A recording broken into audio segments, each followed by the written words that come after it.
Is Louis Saenz and others. Looks like Mr. Abrams gets to go first.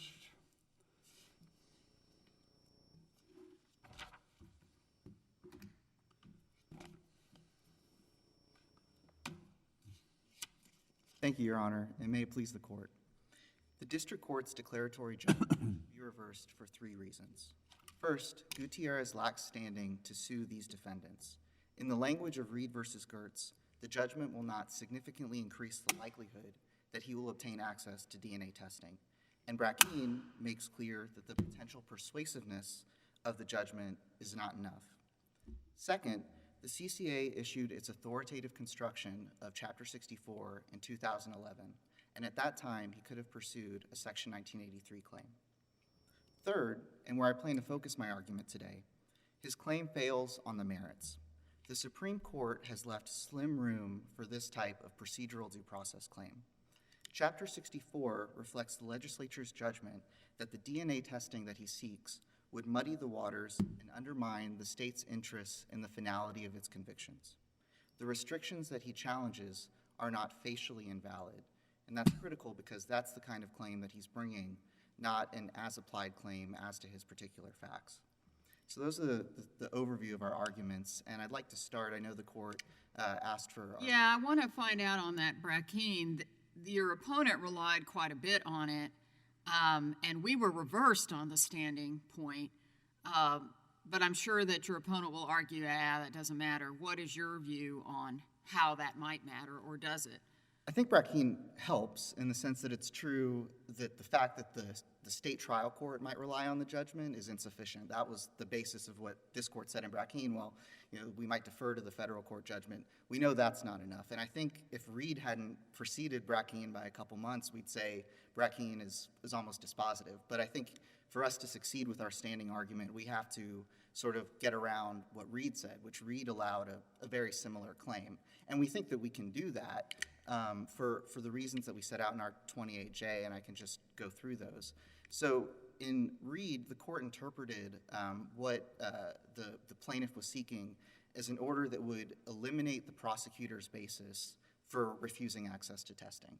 So in other words, the court said, look, if the court issues this judgment, the prosecutor has no basis anymore not to release the evidence for testing.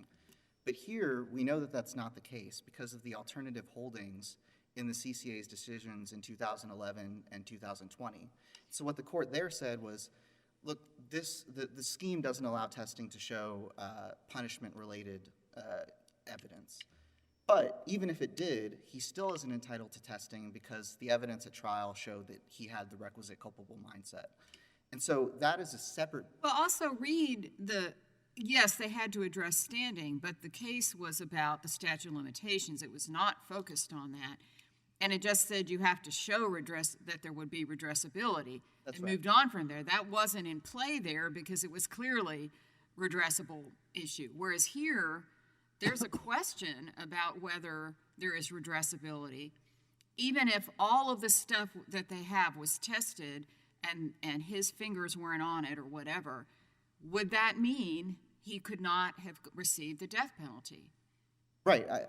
We think that that's right. I mean, even if his DNA is not on the loose hair or on the robe, at that point, the evidence that was before the state court was enough for him to be sentenced as a party and then to have that requisite culpable mindset because his testimony was that, we came in with screwdrivers. And that may go more to the merits than to redressability, but I mean, it's a little difficult because these are unique kind of claims. The Supreme Court hasn't, it's the Skinner kind of claim that says you can bring a claim attacking a statute as it's authoritatively construed, but you can't attack the state court's judgment itself. So I think with respect to the specific facts of his case, it's sort of illustrative of why the statute is not facially invalid, but it's not, I think for the facial challenge, we just have to look at whether there are any set of facts that could be constitutional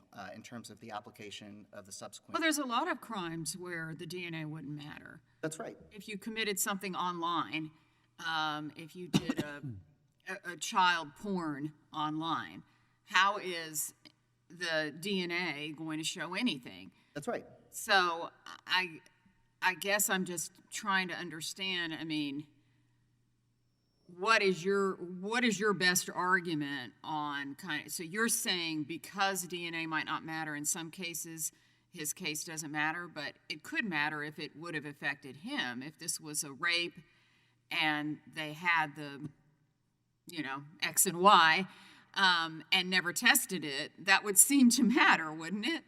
Right, and so he pursued a claim for DNA testing in the state courts, and the CCA denied it. If he wanted to challenge the CCA's application of the DNA testing statute as to him, there's a manner that he can do that, and that is a direct appeal to the United States Supreme Court if there's a significant federal issue. And in fact, Rodney Reed did exactly that in 2017 when his DNA testing motion was denied. But if you're going this route of pursuing a claim under Skinner, which is just that the statute as authoritatively construed by the CCA is facially unconstitutional, then you have to meet Salerno's no set of facts. And Judge Haynes, you brought up an example of an online crime. I mean, there are tons of situations where the DNA wouldn't matter at all. And in fact, we highlight several instances where post-conviction applicants received relief or were found to have satisfied the standard where DNA wasn't necessary. And so those were the Atkins claims, the intellectual disability. DNA isn't needed to show that you're intellectually disabled or not. And so on that front, we would submit that standing alone is sufficient to defeat the district court's facial declaratory judgment, because the district court had to say that there were no circumstances, in the district court's words, that Chapter 64 and its refusal to allow DNA testing to show punishment-related evidence makes Article 11071 illusory, makes it a barricade. And we've cited examples, and I think that it's clear that that's not true. I appreciate, and this is a nuanced and important threshold argument. I guess I'll just, to put the cards out on my side, I'm pretty uneasy looking at Reed, very succinct reasoning. And this is, it's not your fault. Both of you relied on the opposite cases, Reed and Brackeen. And the presumption may be expect the Fifth Circuit to constantly be reversed and argue the opposite, and maybe that'll be what the Supreme Court law is. But the question is, it seems like your argument worries me because it's bleeding into the merits. In other words, I hear you saying, well, Kavanaugh did say, identify the injury. Injury here is I didn't get the DNA test. Right.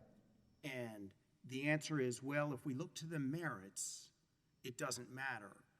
But Kavanaugh's statement pretty broadly, especially in the death penalty context, is assume state prosecutors will follow federal court orders. So if the justification is, he wouldn't get it under 64, we have to assume that the district court's order is correct for purposes of standing. He would have gotten it. It's hard for me to see that we don't get past standing. Well, I think that, frankly, Your Honor, I think that when we saw Reed, we had to look carefully at it and decide, do we still have a standing argument after what the court said? And I agree. I was on the case in Reed. We argued standing pretty heavily, and I think received a paragraph. So you won in front of us. Right, yeah. So I think, though, that there is that narrow room to say that, well, even assume that he's right, there's this independent state law basis that the prosecutor could have not to turn it over. But laying our cards on the table, they are saying factually there's a hair that was never obtained before. Right. And they're better tests, and it might really conclusively show that he wasn't at the crime scene. That's right. I mean, that's his argument. Maybe that gets them past the door at standing, but then they run into program on the merits, right? And so I think... Yeah, but Reed was not dealing with the same redressability issue that's here. And again, like I said, it wasn't what they granted on. Obviously, they had to address it, and we obviously have to follow what they say, and I understand. There's a little bit of confusion in my mind between Reed and Brackeen, but I'm trying... It wasn't really in play, the actual issue for that particular party. I think respectfully, redressability was in play. I mean, that was an argument that the parties raised. And it was in play in that sense, but not in reality. I mean, in other words, there it would have an impact. I'm just wondering here where it would. Because it wouldn't even show he wasn't in the building just because, you know, because he could be wearing gloves. So just because we don't find his fingerprints, how does that mean that he wasn't in the house? I completely agree with that. And I think the question and where I think we're all, it's just a difficult, because of Brackeen, because of Reed, is to figure out where that matters. Our view is that that matters more towards the merits. And so it shows that it's certainly not unconstitutional as applied to him, because it wouldn't affect, you know, whether he was entitled to this testing or not, and it wouldn't change the punishment. Okay, let's assume arguendo standing. Take us to the rest. Right. So on the merits, I think that I've addressed one big point, which is that this is a facial challenge. And so we're not just looking at whether this is unconstitutional as applied to Mr. Gutierrez. This has to be broadly, as the district court put it, this is illusory and a barricade. We offered a couple of examples that you can think of evidence that would substantiate an allegation that you didn't have the requisite culpable mindset. And some of the strongest would be evidence that has nothing to do with DNA.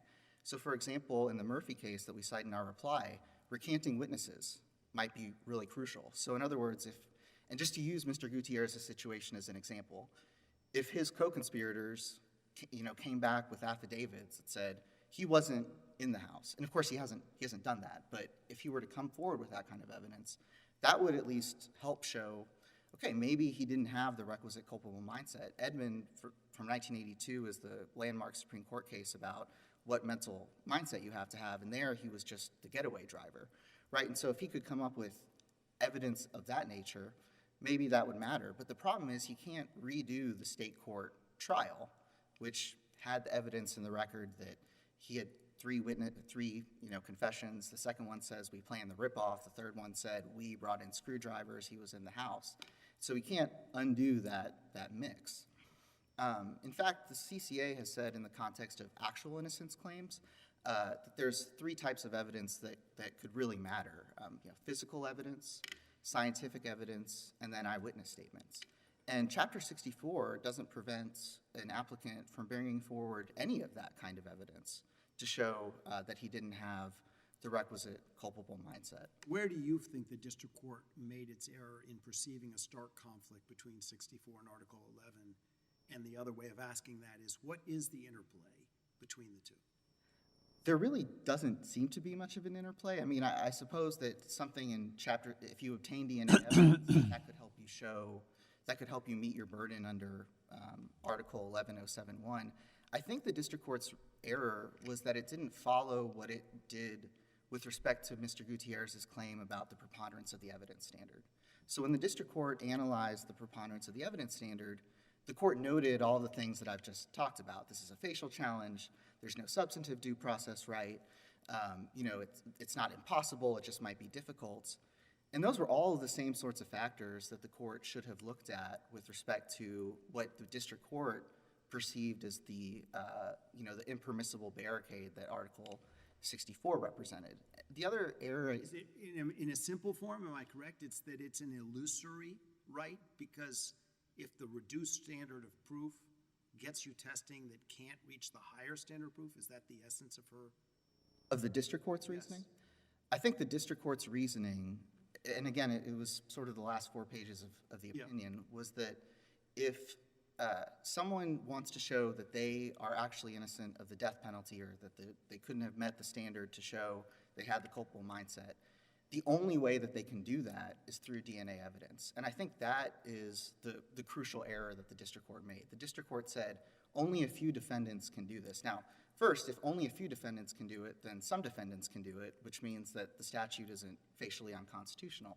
But even beyond that, as we've just been discussing, there's other types of evidence that can come into play. So I think that... Well, long before there was DNA, people were able to appeal and file habeas and all that kind of things, 1983s, whatever, relevant to the death penalty. That's right. And in fact, Article 11071 was enacted in the mid to late 90s, post-Sawyer, which was in 1992. Texas didn't enact Article 64 until 2001, because DNA testing was still just sort of getting underway, and we were one of the first movers on that front. Well, let me back you up just a bit, not temporally, but in the analytical steps. As I understand the argument by Gutierrez, is that Texas has created a liberty interest in showing innocence of the death penalty through 11071, whatever, 5A3, 3A5, something. And so that's there. Do you agree with that? Is that a liberty interest protected by procedural due process? So, yes, under. Okay, so let me move you to my next step. No doubt you wanted to clarify something, but let me give you a chance to do that after I ask you something else. That being so, it seems to me that Judge Tagley in some way was saying that through this other statute, Chapter 64, Texas is limiting the enjoyment, the protection of that liberty interest, not because DNA is the only way you could enjoy that liberty interest, but it is one perhaps one quite important way in some cases. Now, I don't know how you tie those two together. I'm not sure what case law really supports that is somehow barred, that Texas cannot, that Texas must open up all the tools that might otherwise be available. But there is something there that these are indigent parties. There is state money available occasionally. But in some cases, the most important evidence will be this, and not eyewitness testimony and whatever else. So why isn't that at least a reasonable interpretation of how this particular interest would be protected in Texas? I think it's by turning back to the principles that the court set out in Osborne, which essentially said— Out in what? In Osborne, in District of Attorney of— That's the Alaska DNA case? That's right. I think— Well, you say it's the same program up there. I don't see the issue was joined in Osborne. Is that correct? I mean, there was no statute, but it looks as if it was implemented just for actual innocence and not for sentencing. But the Supreme Court, I'm sure I didn't read the case as often or as carefully as you did, but I didn't see this particular tension between proving one versus proving the other was in play in Osborne. I think it was to a limited extent because the court said you have to frame the plaintiff's claim, in that case Osborne, in relation to the post-conviction framework. I think here, again, the state, as Osborne said, the state doesn't have to offer DNA testing. If it does, it just has to comply with that. They can't be fundamentally unfair. And so I think that's really where the high bar is. And Osborne also said, looking at the state's DNA testing procedures, looking at the federal DNA testing procedures, there are restrictions in all of them. Some of them are more restrictive than Texas's. If at the record at 620, 621, Gutierrez in his complaint compiled the states that allow sentence-related DNA testing, and it's only 16 or 17. So it's not even a majority of states. And I guess I'm wondering why it necessarily requires or assists DNA evidence on the death penalty because of the fact that in Texas you can be part of it without having actually been the stabber. So, I mean, my memory of 9/11 is some of that was formulated by someone who wasn't anywhere in the U.S. and caused all that 9/11. Would we say that person couldn't get the death penalty if they came to America? Because even though they weren't there, so their DNA wouldn't be anywhere in the airplanes, but they were the ones who organized it and sent everybody out to kill all the people on the planes? That's a fundamental problem with the district court's analysis in this claim is the issue that he's trying to show that he didn't meet the death eligibility requirements for is his mental mindset. And how does DNA evidence show that? Because, again— That's why I didn't understand when you said if he wasn't there, that might make a difference. Because if he organized this robbery and told everyone to bring their,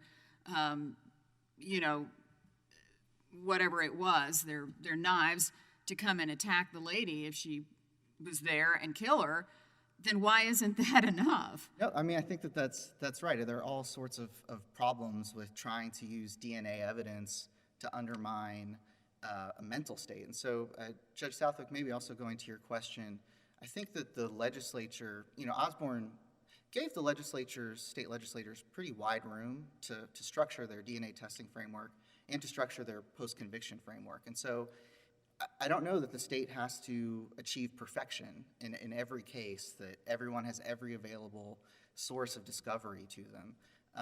And I think the claim, the only type of claim that he can bring is that in all circumstances, this would be violative of the. But let me ask you this. Why would we get to the merits if you went on the statute of limitations? I'm not saying you will. I'm just wondering why you haven't, when I said, okay, let's get past standing, why you didn't go next to.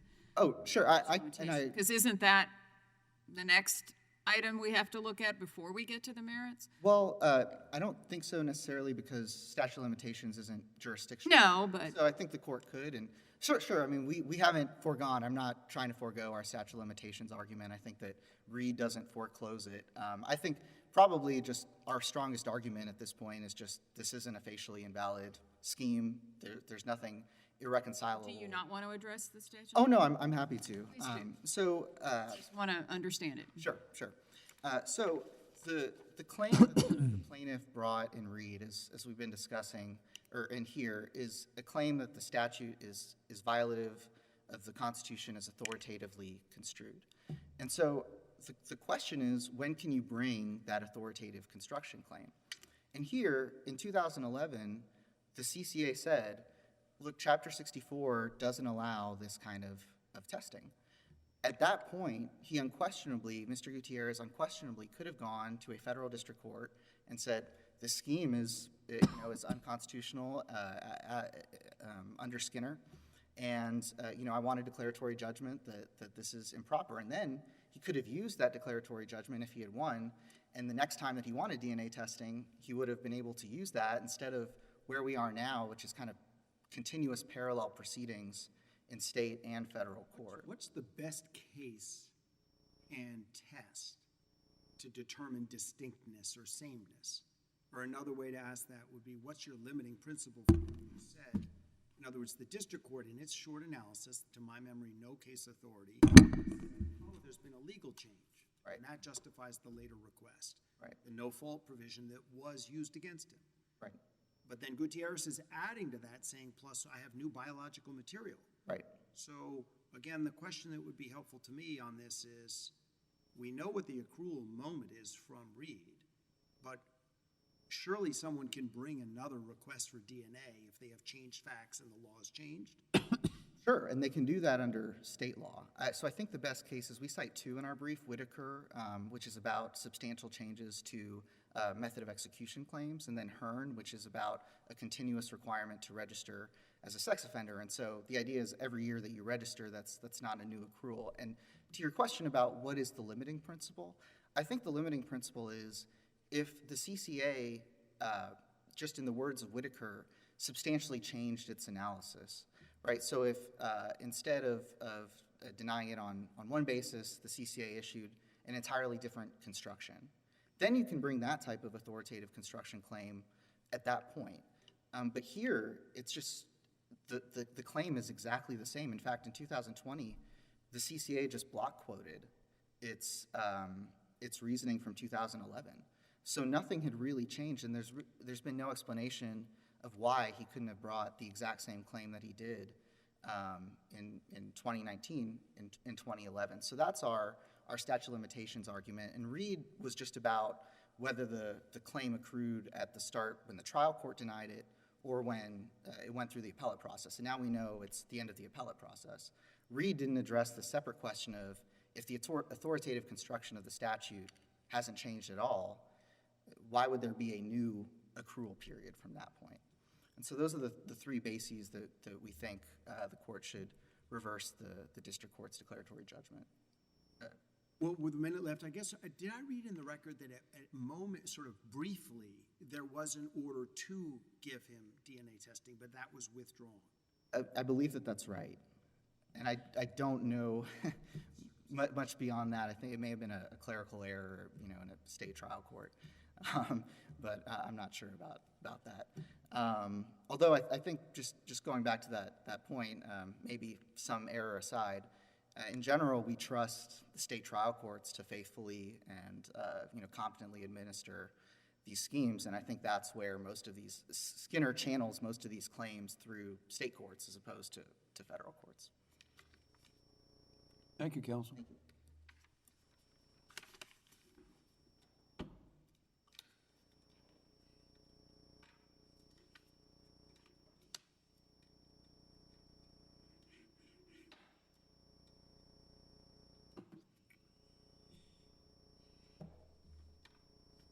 Ms. Fisher, how long have you been with this case? I have been on this case since I started at my office in 2018. Well, is when it my- predates you then. Yes, you do, for certain. I listened to the oral argument a good decade ago that Your Honor was on. May it please the Court, Annie Fisher for Mr. Gutierrez. I'd like to start with the standing argument because the Court asked. Do you want, I mean, you rely, or your brief relied extensively on our Brackeen, and we were reversed on that. So tell me how that doesn't impact your argument. Your Honor, I would say that the rationale that our office relied on, that Mr. Gutierrez relied on in arguing standing, citing Brackeen, that standard hasn't changed. That Brackeen did not overrule Reed. It did not overrule the Lujan factors. It did not set a new test for Article III standing. What it really did was decline to extend Reed to non-parties. The fatal flaw, according to Judge Barrett, was that the Brackeens attached federal parties who really couldn't do anything to vindicate the rights should the Brackeens win their lawsuit, because it was the state actors that were using the ICWA statute to prevent relief. Mr. Gutierrez is not only similarly situated to Mr. Reed, he's basically identically situated. But in Reed, there really wasn't a real argument that the DNA doesn't matter, but here there is. So does that affect redressability? No, Your Honor. In Reed's case, the CCA, they did not say if Mr. Reed wins this 1983, then we certainly have to grant him DNA testing. They denied his Chapter 64 motion on several grounds that would still be in play. The number one was that he had filed his Chapter 64 motion for purposes of delay to basically put off his execution, which would not be touched if he had won his 1983 lawsuit. Justice Kavanaugh, in deciding Reed the standing issue, made it very clear that Mr. Reed would have redressability because the district attorney's office would be more likely to comply with the statute should he win. And that is exactly the same in Mr. Gutierrez. But does it matter? So, okay, let me just give a hypo that's completely different. What if it was a child porn case? How could DNA impact that? And would it matter then? I mean, would that be redressability if he says, well, I want to take a DNA test of, I don't know what, of the kid to show that I wasn't touching the kid. Yeah, but you were being accused of doing this online. Would that affect the redressability? Or are you saying that's solely purely merits, it can't affect the redressability? Doesn't redressability matter as to whether it would matter? It does, and in Your Honor's hypothetical, no, I can't imagine a scenario in a computer-only child pornography case where DNA would make a difference. But DNA has changed the landscape of the evidence that can be presented. DNA is fundamentally different than other types of evidence. While it's true, as the state argues, that yes, one could file under Section 5A3 for innocence of the death penalty with other types of evidence that existed before DNA, as my friend across the aisle pointed out, that statute predated this. However, as Osborne noted, DNA is different. It's scientific evidence. It's not speculative. It's definitive. It's concrete. I think a great example is actually what this court decided last month in Neal versus Vinoy. And I apologize, I know Mr. Varelli also cited this case yesterday, and I likewise did not. You heard that yesterday, huh? Yes, I did not file a 28J, and I apologize. I'm happy to do additional briefing. But in that case, it was very similar. It was a situation where two people were inside of the house, and one person was outside of the house. And this court found that Mr. Neal's counsel was ineffective because he didn't use the forensic evidence that could tie the two co-defendants to being the people inside that house. And if I may briefly just quote, utilizing forensic evidence would have been objective, scientific evidence for the jury to consider as they determined who was in the house. While sure, people who are intellectually disabled could show that they're ineligible for the death penalty. People who are under 18 can show they're ineligible for the death penalty. But to think that a witness who recants would be clear and convincing evidence, the way DNA evidence is, DNA's changed the landscape. And what people who are convicted under the law of parties, like Mr. Gutierrez, need is concrete evidence. Because the law of parties doesn't really matter what role you play. Because of the law of parties, when you're an accomplice, you're just as liable. And what the Supreme Court has said, going back to Furman, is that you need to narrow the group of people who's eligible for the death penalty. So sure, Mr. Gutierrez has lost the argument at this point that he was not an accomplice and that he would not have been convicted if DNA evidence was presented. However, the next question is if he is someone who should be executed for that, and his role in that crime matters. The state's entire theory, from their opening statement through federal habeas, through this lawsuit, is not, well, sure, maybe he was involved, but we don't know. They argue that he was a principal. They argue that he was in that house. They argued to the jury, and what the jury heard was that he wasn't only in that house, that he was the person who killed Mrs. Harrison. DNA evidence would rebut that. It would rebut his role. It would completely undermine. But how would DNA evidence show he wasn't in the house? It might show that his finger wasn't on the knife or whatever, but it doesn't. How does it show he wasn't in the house? Because, you know, the fact that I'm sitting here at this table doesn't mean that my finger's over there, you know? So, I mean, the fact is DNA is very helpful when we're talking about, for example, rape and the related things there. But first of all, you can wear gloves. And second of all, you can be standing here telling someone else, telling them to kill someone back there, and my fingers aren't going to be there. They're not going to be on the gun or whatever it is. I understand, Your Honor, and I think it's a fair question. However, if there was DNA from both of the co-defendants inside the house on the biological material, no one has ever argued that there were more than two people in this house.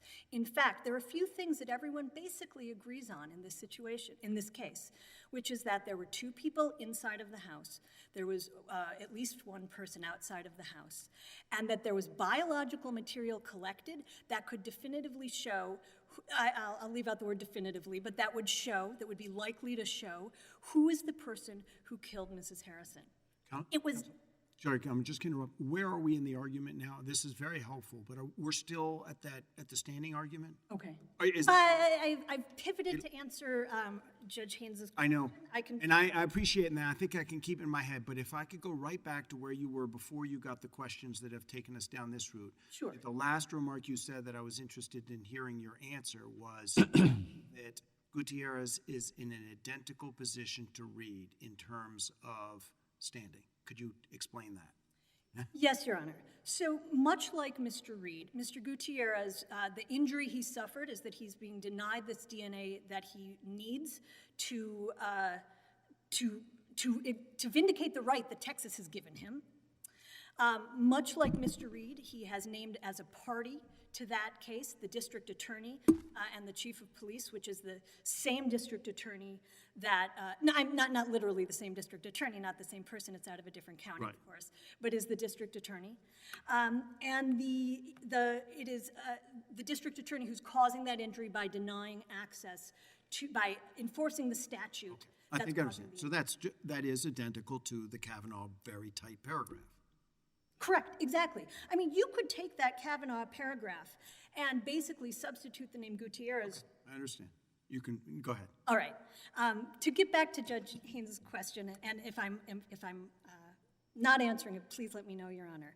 But because the state's theory, because, as I was saying, it is undeniable and that everybody agrees that there were two people inside the house, it is what the state has said over and over, and because everyone agrees that the biological material that was recovered is exactly the type of biological material that can show who committed this crime, it's literally fingernail scrapings. I mean, it doesn't get much more relevant than that, and of course a single loose hair tied around the decedent's finger.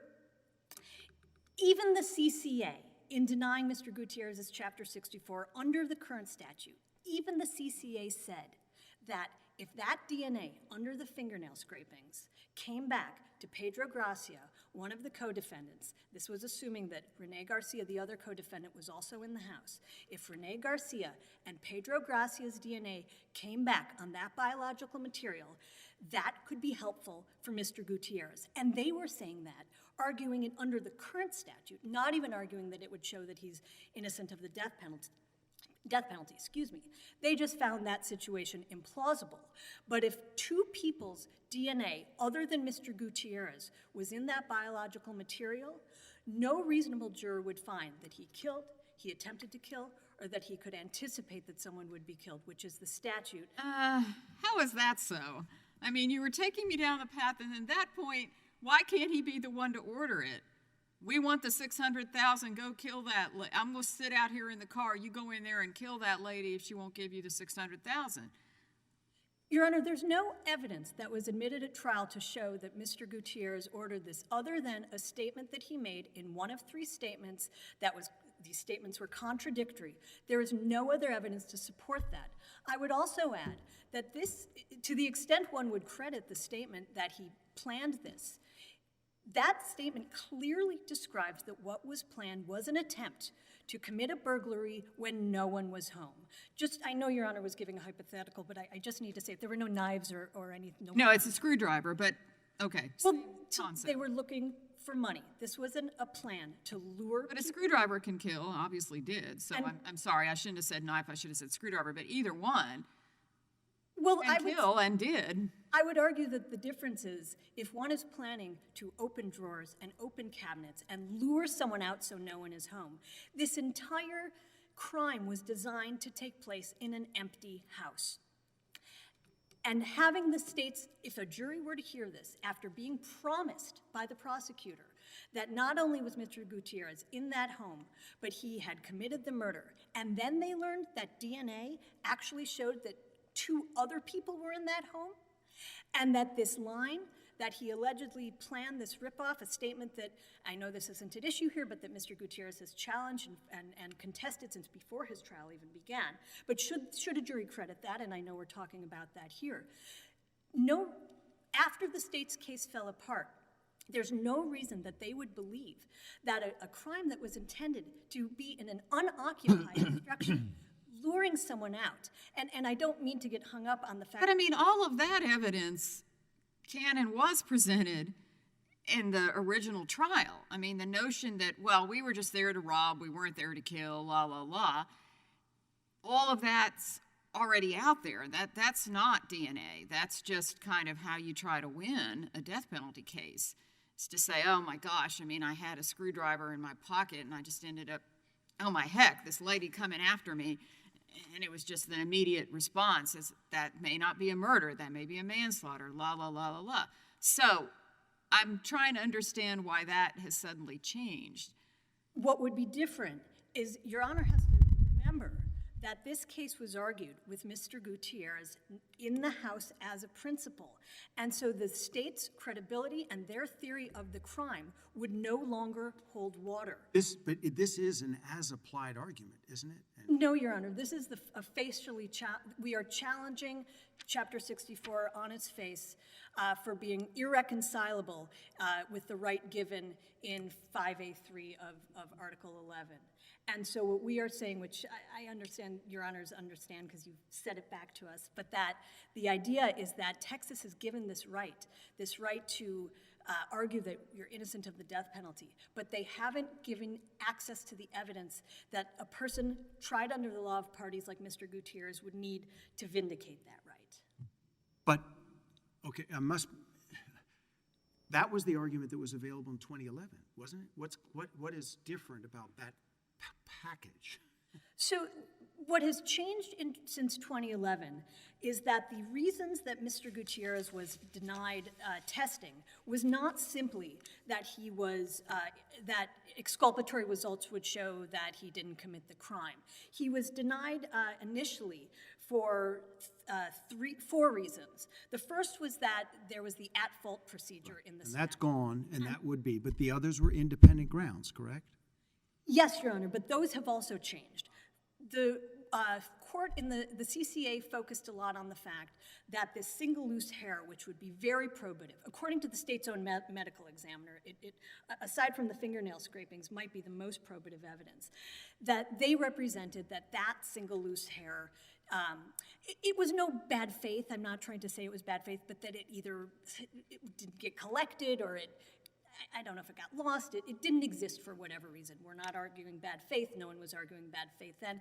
But that this single loose hair that Mr. Gutierrez in his initial Chapter 64 petition was relying on, that it didn't exist. And so they said, look, you want a piece of evidence tested that doesn't exist. We have to take their word for it. They're the state, they're representing that. Well, that has changed. Mr. Gutierrez's current counsel was able... So just to be clear, on the timeliness, it's not primarily a tolling argument. It's not primarily the district court's basis that the no-fault provision has been revised. It is the hair, the new biological material. That's the changed circumstance that makes the request a decade later a distinct and new one for accrual purposes? It's the combination of the evidence, Your Honor, because had Mr. Gutierrez filed this lawsuit back then, there wouldn't have been redressability because he would have been dinged, for lack of a better word, for the very reasons that he was denied the first time around. There wasn't a hair, so he couldn't get that tested. The at-fault provision was still in place at the time. He would have lost on that like he did. And the other reason is that Mr. Gutierrez was denied in his first motion was that the court found that identity was not an issue. However, all of that changed in the second motion. Just staying on this, you've got plenty of time. He cited two cases establishing a standard as to when there is separateness for purposes of accrual. And then he also offered a limiting principle that we should look at the construction of the CCA. It is true that they really just cross-incorporated later. They cross-incorporated. They did. So what's your best case and how would you respond to those points? So, Your Honor, I did not find a case directly on point. We're not arguing this is a continuing violation like the sex offender case. And you're not arguing tolling primarily. Well, it's part of my argument, not primarily, that's correct. Although I do have an argument. So what's the case that helps us understand if for now we're putting tolling aside and it's not a continuing, the later request is distinct because, and according to what case? I don't have a case to cite, Your Honor. So what's the analysis then? So the analysis is that first of all, I do want to just correct one thing or at least clarify one thing. Yeah. It wasn't just a cookie-cutter denial. Things changed, and that's what I'm getting at. I mentioned that the hair changed. I mentioned the law, that the law changed. But another reason that Mr. Gutierrez was denied in the first Chapter 64 motion was that the court found that identity was not an issue. When Mr. Gutierrez brought his second Chapter 64 motion, he presented copious, I can't even articulate how much evidence he presented to challenge the identity prong. Recanted statements, as the state has argued, should be considered. Expert testimony going to identity. Evidence that the lead detective had lied about in terms of identity. And the CCA actually acknowledged that he brought new evidence that challenged identity that was considerable and worth considering. However, they said that they no longer are saying identity is not an issue. They're now not going to reach that issue because it doesn't matter because of law of parties, because at the end of the day, he can't get past the fact that exculpatory results wouldn't show that he wouldn't have been convicted. And so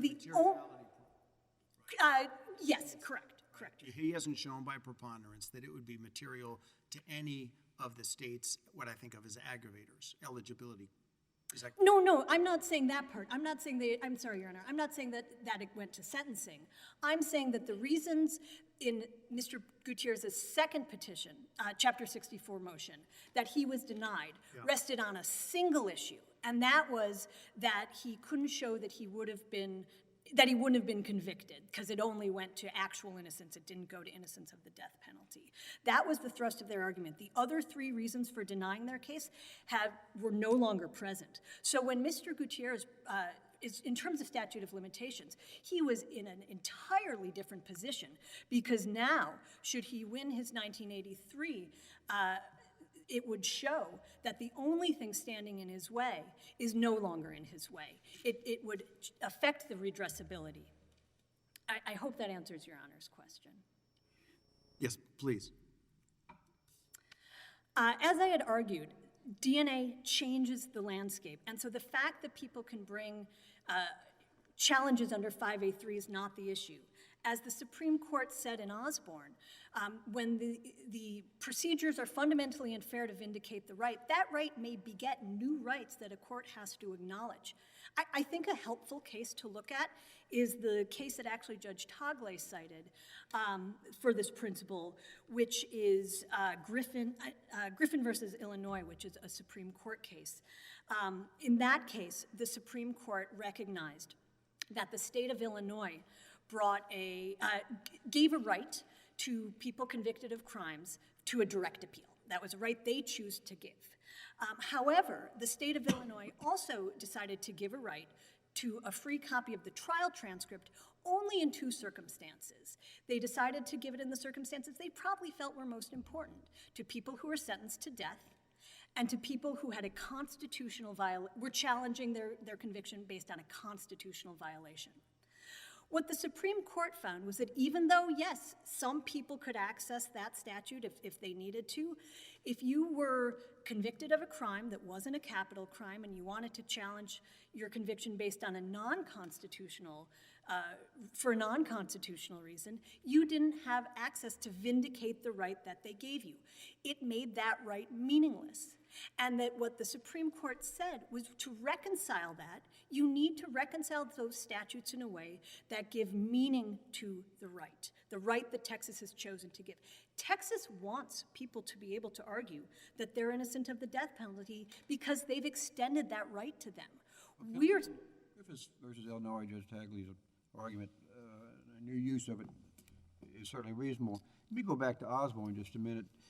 Obviously, this is a fairly old case in the world of DNA, but nonetheless, it does seem to set out some markers, and one of it seems to give discretion to states in how to fund this. There's no basis in our precedents for recognizing federal constitutional right to DNA evidence. I may not have highlighted the key language later, but it does talk about the states have enacted statutes dealing with access to DNA evidence. They have done it in different ways. Again, 16-year-old opinion, if I remember the date right. Is that changed, you're saying?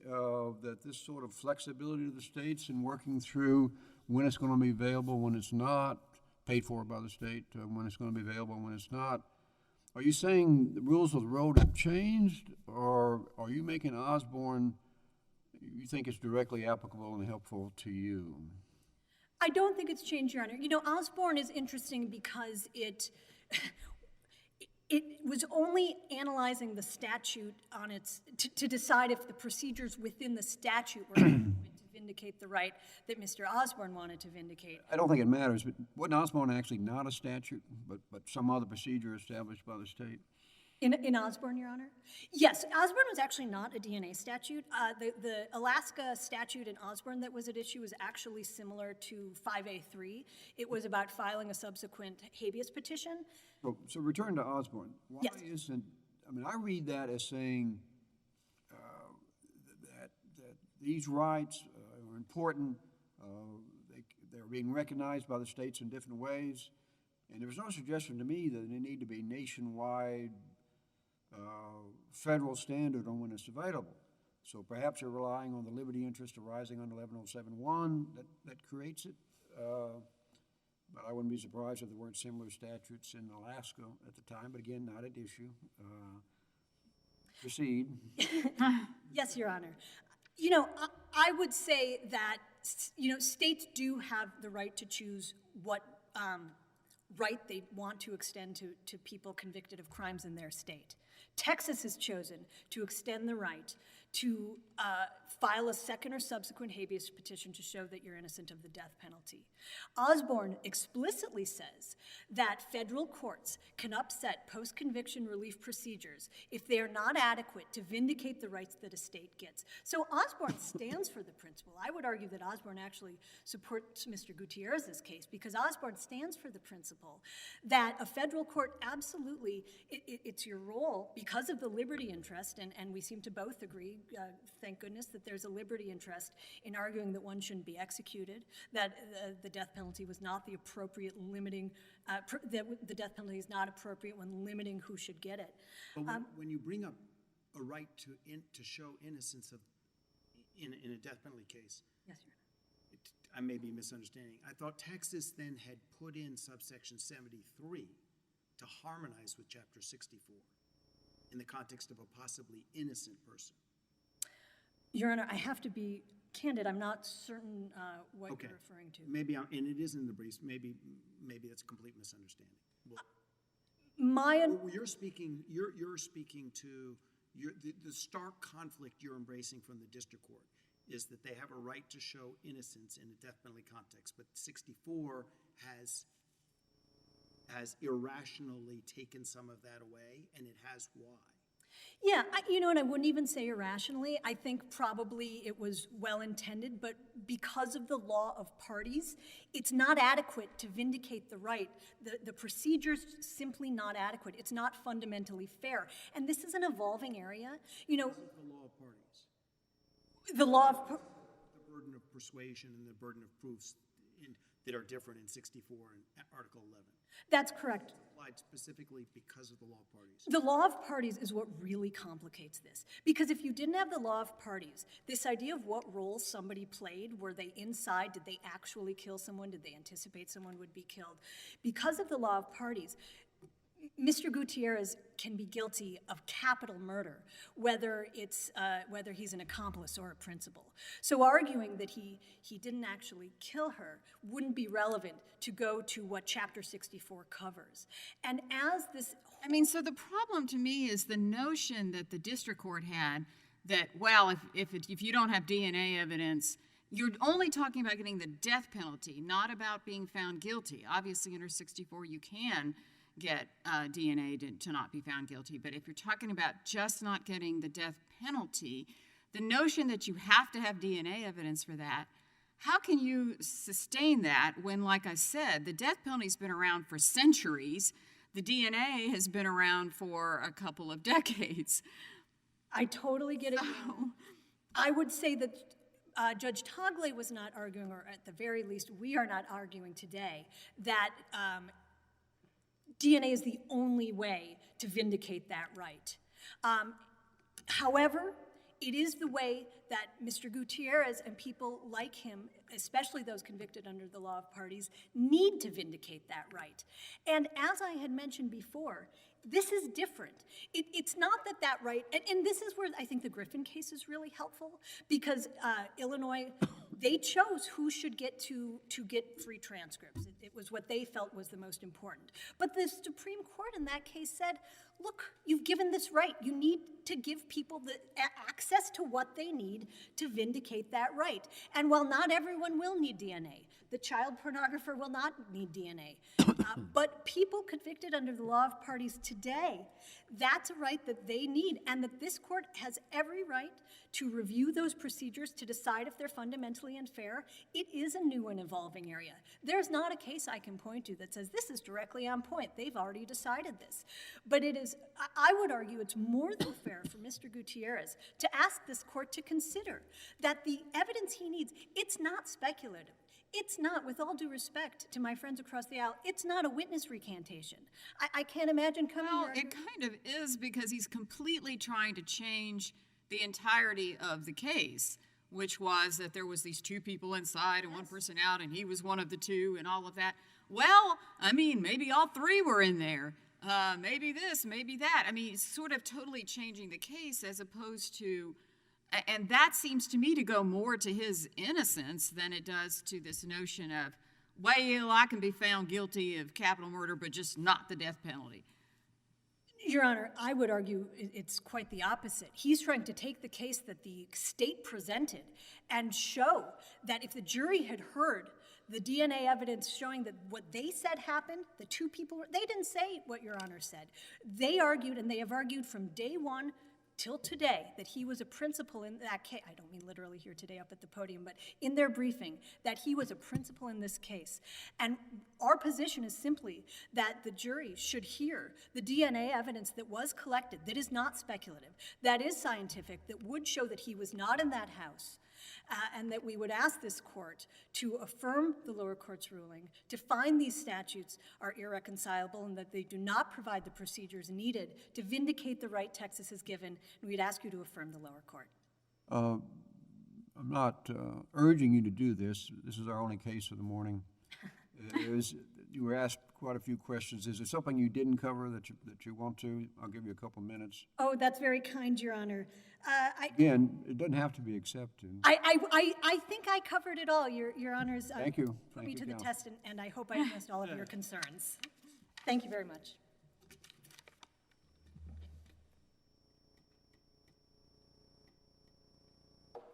I'll try to be brief myself. And Well, how do you respond to her last point, which is, you know, if they're going to give you some rights, they got to give you fulsome rights.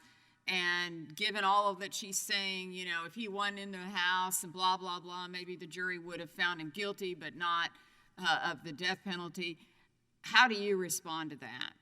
my frontline answer is that would have been the basis of an as-applied challenge to bring to the United States Supreme Court following the CCA's decision. That would have been the way to Following the CCA's decision when? in the DNA, of the denial of DNA testing, because In what year? 2011. I mean, that would have been, or I mean, he probably could have gone in 2022. But the point is at that point, he could have said, as applied to me, this is a violation of my procedural due process rights. But we're in a different world because of the Rooker-Feldman doctrine, which generally bars collateral attacks on state court judgments. So I think a lot of the language that my friend on the other side was talking about was in that nature of, look, in my particular case, this would have really helped me. And he had the opportunity and did advance those arguments to the Court of Criminal Appeals, and the Court of Criminal Appeals rejected this. The counter-argument, or at least one, is a lot had changed. And so the second request is made. At that point, the CCA simplifies its denial. So doesn't it present starkly, not intending to embrace the district court, the question of whether or not the state can come in and argue at trial, horrendous individual, he was there, and there may be lurking biological material that would contradict that. And yet, 64 doesn't allow it by virtue of the law parties. And you're talking about the merits and not statute of limitations. I guess, well, I see the two as similar because I agree with you, unless there's a changed circumstance, but the argument really is the hair in particular, plus removing no fault, really crystallizes everything into the second CCA ruling, totally depend on the law of the parties. And therefore, they seem similar. So we're back to, is Texas's law of parties denying him the opportunity to rebut what may have been the most powerful evidence against him?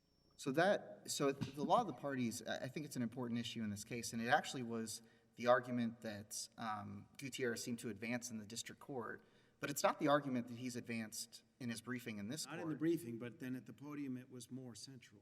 Right, and that it's not what the district court embraced either, and there's not a categorical rule from the CCA that there's no way to obtain testing of DNA if someone was tried under the law of the parties. I mean, I think the CCA is going to look at the particular But facts. it is saying, oh, identity doesn't matter.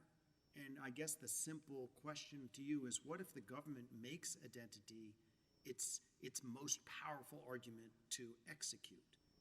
And we have biological material that might show that the presence and the stabbing, the viciousness wasn't this defendant's. Well, I think here the evidence was, I mean, there were multiple bases for the CCA to deny the testing. And so identity was one, but it was based on, I think, I don't want to get too into the weeds of the facts, but there are a lot of opinions from this court and the federal district court on habeas review and the CCA going into those facts. And the jury had all of that before them, and it wasn't just the confession, it was the identity of the lay witnesses who saw them. Tried to recant the confession, right? Well, there was not the Presence aspect of the confession. Mr. Gutierrez? Yes. Well, so he has claimed, as my friend says, that his confession was coerced, but every court to have looked at that, including this court in denying a certificate of appealability, has rejected that argument. A decade ago, this court looked at that exact claim and said on habeas review. I've asked too many questions. Go on. Oh no! I think I've covered most of the points. But are you saying that, again, what you were just discussing with Judge Higginson would be something that would have needed to go from CCA to Supreme Court as opposed to 1983 to district court? Yes, I mean, in terms of if he's challenging how the CCA looked at the particular facts of his case, then yes, that's something that would need to go to the Supreme Court. I think Reed and Skinner both use the language authoritatively construe, and they also say this is a permissible claim because it's not an as-applied challenge. And so that is why we're allowed to look at this in federal court at all, and that's why it isn't barred by the Rooker-Feldman doctrine. All right. Thank you. Thanks to both of you for your helping us with these issues. This is the only case for this particular panel. Today we are adjourned.